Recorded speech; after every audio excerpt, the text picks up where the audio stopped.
I'm Deborah Rosen. For almost 20 years, as founder and owner of Good Citizen Dog, I've been training and educating people and their dogs using the science of canine behavior. My favorite thing to do is to help you create peaceful living with your dog. Dog Dish would like to welcome its newest sponsor, Joe's Body Shop. As a specialist in sports medicine and kinesiology, Joe Barlow has more than 14 years' experience helping his human clients recover from injuries, lose weight, achieve postural alignment, and just get into shape to meet long and short-term sports and personal goals. His studio is in the north end of Tacoma, or he can bring the training to your home. Joe disinfects all equipment after each use and wears a mask to keep his clients safe. So call Joe Barlow today and mention the Dog Dish Pandemic Special and get 10% off your first set of training sessions. Joe Barlow, Joe's Body Shop, 253-359-0259. That's 253-359-0259. Joe's Body Shop. Welcome to Dog Dish, everyone. This is Deborah Rosen with Good Citizen Dog, and I'm here with my co-host. Hi, everybody. This is Aaliyah Delmage, co-host with Deborah on Dog Dish. Welcome. Welcome. This is going to be a great podcast, Aaliyah, because I know we're going to talk about something that will be helpful to people during this pandemic. Yes, helpful to me too. Right. And it's about keeping your dog occupied in spite of the fact that we're in the middle of this thing and people are staying away from other people, which means that they're also staying away from dogs. Yeah, and with the weather turning and the daylight decreasing, it's we got to figure out different ways. We can't be outside quite as much as well. Oh, it's such a challenge. It really, really is. I mean, and we've scaled back on classes because we're doing them outside and it's cold and it's wet because we're in the state of Washington, which is perpetually this time of year, both cold and wet and dark. And dark. And we just don't want to do it. Yet the dogs are getting bored. They're like us. They're getting stir crazy with all of this. So how do you keep a dog from going stir crazy during a pandemic? That's the title of this podcast today. Oh, Dog Dish. I need it. All right. So I have a piece of good news, which is also ironically a piece of bad news, which is this: dogs have a very short attention span, kind of like me. Same here. I'm with you. So what does that mean? Why is it good news and bad news? I mean, the obvious bad news is that they have a short attention span and they get bored quickly. But the good news is that because they have a short attention span, you can move things around. You can switch things up and it will work to your benefit as well. So let's talk about that. Let's talk about moving from one activity to another. I mean, okay. Sometimes all you really need to do is change the environment a little bit. So you can move from one place in your house to another. And that will alter things enough that even if you take the same toy and move it from one place to another, it becomes a different entity to the dog. I have seen that. I've seen that in my own life with my puppy Ruby. Tell me. Who's a 9-month-old boxer. There will be certain toys that I will bring upstairs to our bedroom just to kind of keep her occupied while I'm kind of doing different things in here. And yeah, it's like it's a brand new toy that she's never seen before. It's like exploring the studio space with this old toy it now makes it a new toy. It's cool. Isn't that cool? Yeah. So the other thing is, people bring a toy out and they give it to the dog and they expect the dog to immediately get interested in it. And it doesn't work that way. Can you say more about that? I just am like, I love new toys for myself.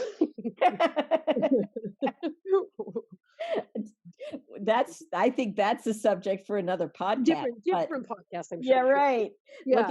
Look at where my mind is going. No, so what I will say to you is this: you need to animate things for dogs. Just because you bring out a toy, let's say it has a squeaker, right? Let's say your dog loves a squeaker. Most dogs, especially puppies, do. I have a friend who's actually visited me from California, and she brought her 85-pound 8-year-old dog, Oh my and goodness. she loves a squeaker. I swear. I mean, she's found a couple of dogs. In fact, she de-squeaked one of my really, I loved that one toy. It was like a frog thing. It was a round thing that was shaped, it's green and it looked like a frog. But Oh, she took this, she de-squeaked it yesterday. But first she squeaked it for a really long time, and then she got, I guess, tired of it and decided to mutilate it. But that said, I mean, it's really important to give the toy some life. okay. Make it a little bit more interesting by shaking it around, squeaking it, uh, playing a little tug game with it, and then tossing it and saying, "Go get it." And you know, if you're animated and the toy becomes more animated, then the dog will be more interested in that toy. Got it. Okay. Okay. The other thing I would do is not keep all the toys out. I would put the toys away or put them up and Okay. take them out one at a time and reintroduce it just like it was a brand new toy. And for them, it kind of is. So reanimate it, so to speak. Yeah, Um, and yeah, like you said, that short attention span, this is where it works in your favor. exactly. Exactly. That's right. You Okay. know? So, and we've already established in other podcasts, Aaliyah, that dogs love routine. Mm-hmm. And so if there's a toy that you know that they like and there's a certain game that they like to play with that particular toy, play it with them. But don't forget to invent new games and new bring out old toys that they haven't seen for a while, or create new toys. And by create, I mean actually make them. What do And you mean? How do you make toys, Deborah? What? well, I don't know about you, but I've been going through my with all this extra time on my hands, I've been going through my closets, and I Oh, found socks, some of which needed to get I needed to get rid of them a while ago because they have holes in them. Well, I'll take a few socks and I will tie knots in them and tie them together, and I'll create, because you know how much dogs love socks.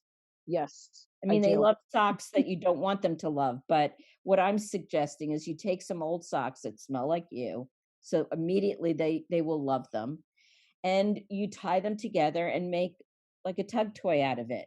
And Oh, right? And the yeah. other thing that I love to do is I love to name toys. So, You like give toys a name, Bob or Joe?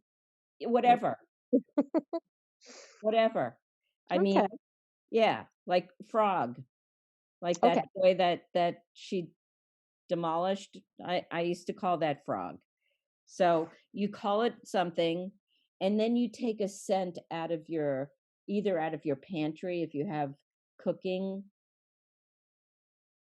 kind of, vanilla and Oh, different like vanilla different extracts. or cinnamon or That's right. That's okay. right. I understand.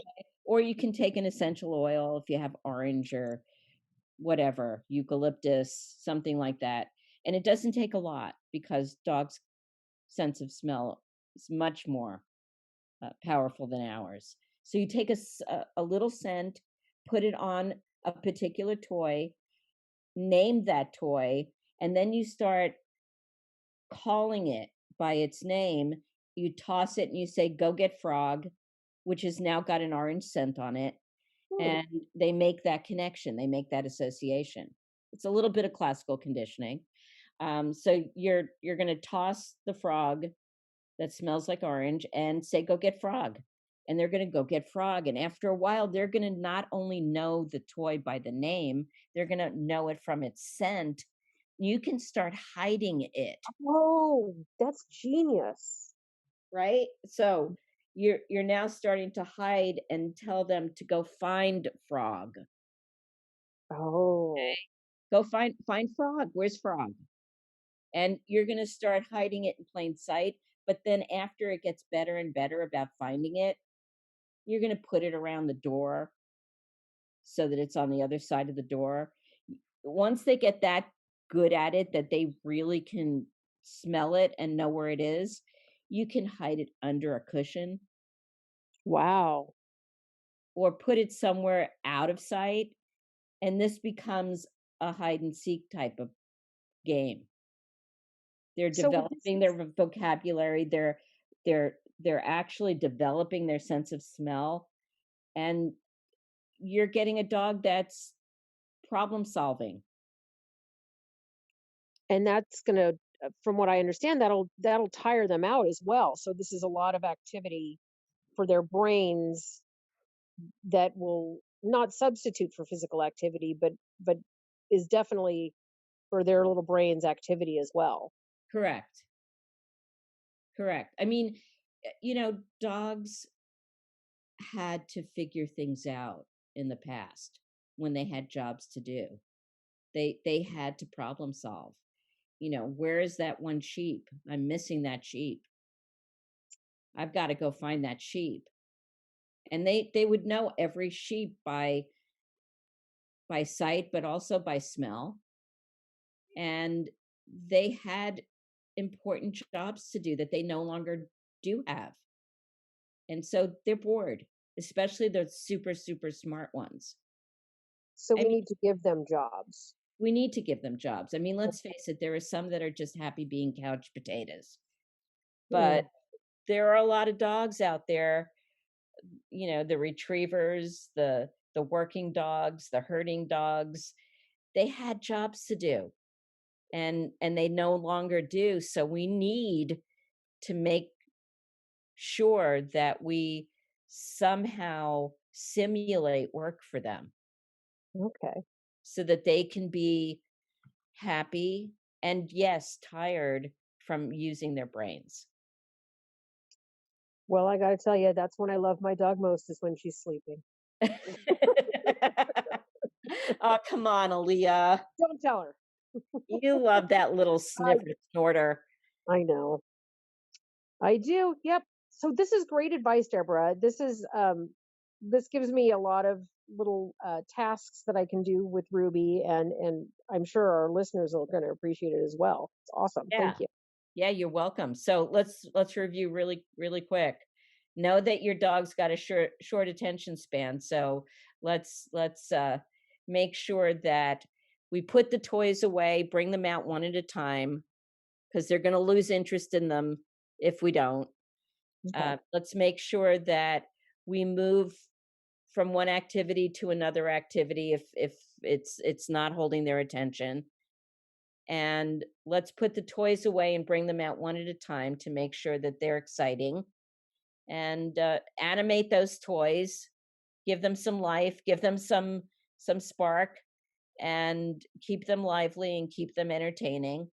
And make sure that you get your dog out of its usual environment and into new environments so that they're constantly being challenged in new environments and get those brains working. Give them little brain teaser type of activities to make sure that they're not getting bored, that they're getting interesting things to think about. Luckily, they're not Rhodes scholars and they don't need complex stuff the way we often do. It doesn't take much to keep your dog from getting bored, Wonderful. right? Yeah. Well, we hope this has helped you folks. And, if you do need additional help and you're in our area, certainly give Good Citizen Dog a call. Look at our website, go to goodcitizendog.com, and we'll be here to help you out and do some private training. Not doing a lot of group training right now, but definitely doing some private training. And tune into Dog Dish next time. We'll have some more interesting stuff to talk Thank you, about. Becky. Yeah, thank you, everyone. Take care. Thanks, Aaliyah. Thank you, Deborah. Okay, bye-bye. Thank you for tuning into Dog Dish, a Zen dog production. This podcast is produced by Deborah Rosen and Aaliyah Delmage. It is sponsored by Joe's Body Shop, Porter's Pride Premium Pet Food, and Good Citizen Dog Training. If you are located in Western Washington and want more information about our dog training services, go to seattle.goodcitizendog.com or call us at 253-905-3685. If you are in Boise, Idaho, go to boise.goodcitizendog.com or call 208-971-6229 and enjoy peaceful living with your dog.